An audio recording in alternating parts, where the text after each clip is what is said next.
Hey everyone, welcome back. It's Neil from Michael Acoustics. I've been away a few weeks, had a bit of a refresh, a little bit of chilling, simply because I wanted to rethink what I was doing and try and do better quality stuff out there.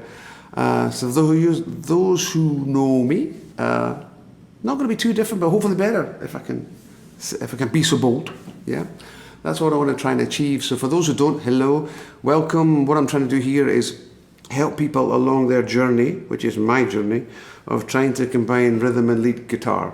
Yeah, trying to get us away from the cowboy chords and a little bit of,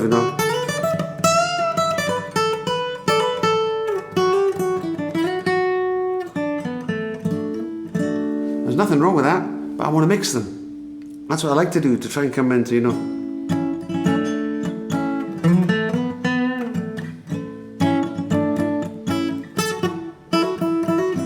And how do we know to play those notes? How do we know what they are? So there's about, I don't know, say 4, 5, 6 techniques there. Going to run through each of those in a kind of lessons and helpfully understand that and how we can get better at it. Yeah, so you can bring it on board.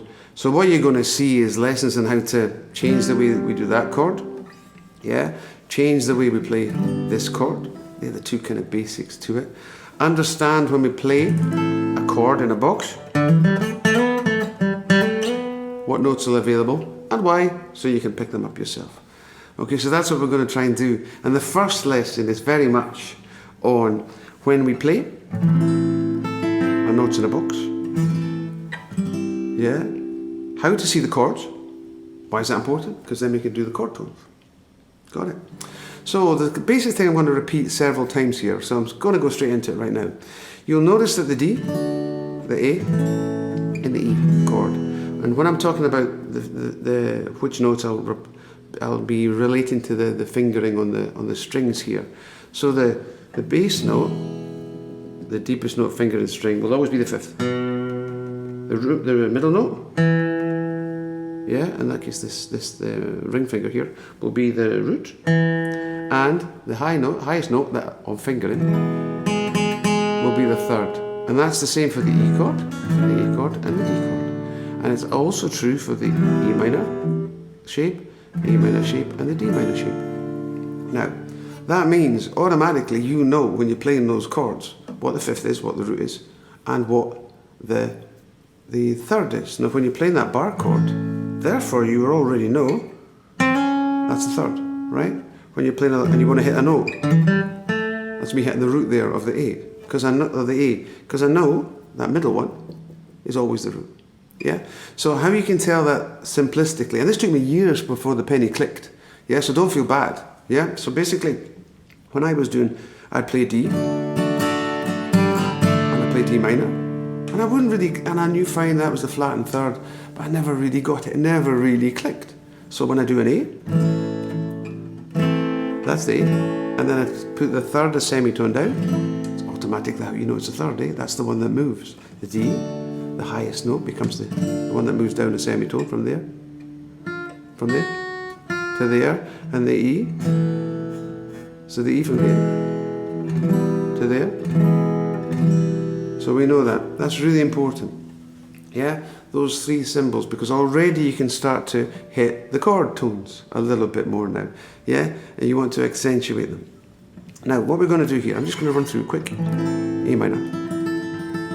And how to identify all the notes in A minor in box 1, right? So, and this is the same for C, by the way, because A minor and C are the same. For those of you who don't know what relative minor is, A minor is a relative minor of C, and B minor is a relative minor of D, etc. Okay, so that means when you play in the key of C, the same notes are the key of B minor. When you play in the key of D, the same notes are in the key of B minor. It's that simple. Now, what this means is, to give you an example of how scales and chords are all interlocked, we're just going to take one box. This box here, yeah? Of the A minor, I'd like C. Now, what we've got in the key of A minor is A. We've got a B diminished, which is that, but let's not bother about that too much. We've got C, right, as the next chord in that shape. So this would be the third chord in it, which is here. And look, if we look at that,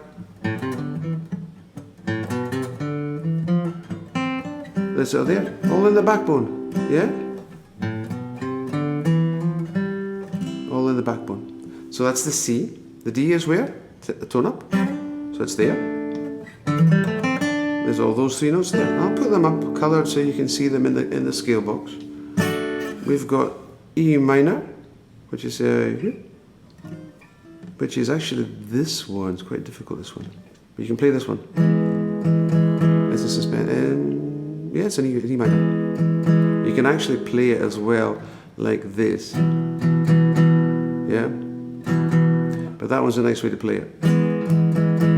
Yeah? There, again, I'll put it up. And we've got F and we've got G. Right? So what else? Where's the F? So a good way to find the F. I love this chord. This is the most overused chord here, but underused up here. Yeah? Just like because we use the A shape all over the place, and the A minor shape all over the place, and the and the E minor all over the place.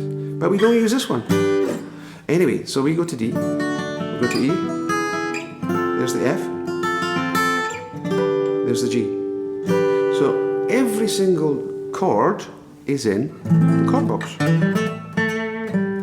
Okay, Neil, why is that important? Right, I'll tell you why it's important. Because again, you hit the chord notes. You know what tones to hit if you want to play a chord. So if you play in a simple E minor, and then F, right? We've got it. And then G. You can do it down there. How do I solo over that? Bit difficult. But if I do here, I stick here, orgo, the extension, I play up here, or up here. Because I'm playing the notes in that chord box. Oh, when I'm playing A minor, play note. And then when I go to, let's say I went to an F, therefore I know these are the notes I really kind of want to hit. Yeah, I could also play an F here, here. Yeah, but these are the notes I want to hit.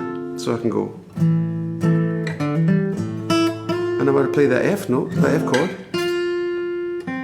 I can just focus on. And then when I go up to the G, which will be there, I can go. Yeah, I can focus on those ones. So.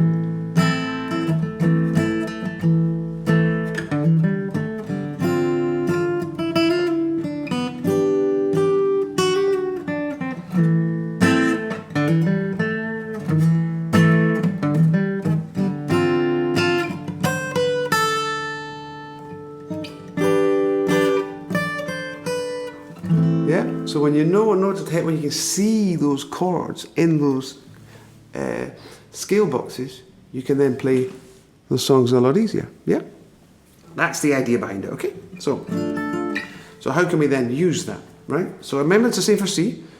So C, D minor, the E minor, all the same chords, all the same. So you can mix them up. So we want to let's do a little play on that. So we go.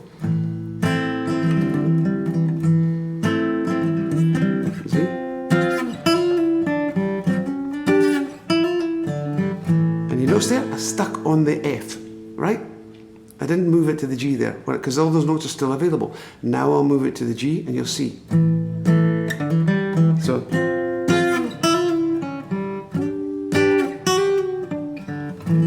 yeah, so you can mix those up all the time, and I'm deliberately hitting the chord notes. Alternatively, I can still play A minor, F and G, and just go to the A minor pentatonic. I can still do that, and I'll show you what I mean.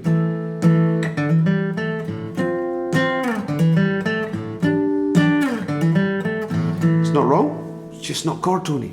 So again, let me move it back to the chord tones, see what you think.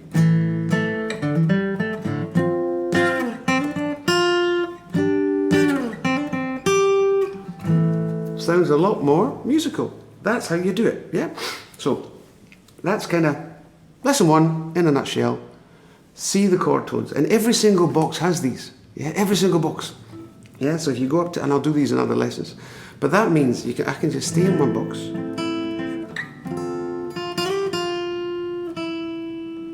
Yeah?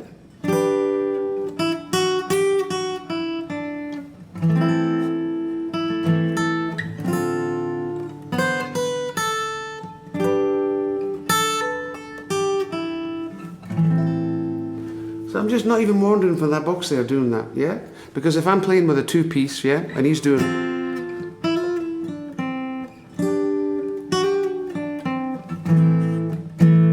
then you can just solo over those. But you see the chords, you know the scale, you know the box, and you want to hit that one. And the next time you want to hit this one, because it's a G. So once you see the chord, it's a lot easier to hit the notes. And you know fine if you want to hit the third, or the root, or the fifth, because you know the shape and the structure now. That the bass note is always the fifth, the middle one is always the root, and the third one is always, the highest one is always the third. Anyway, I hope you find that useful. Enjoy.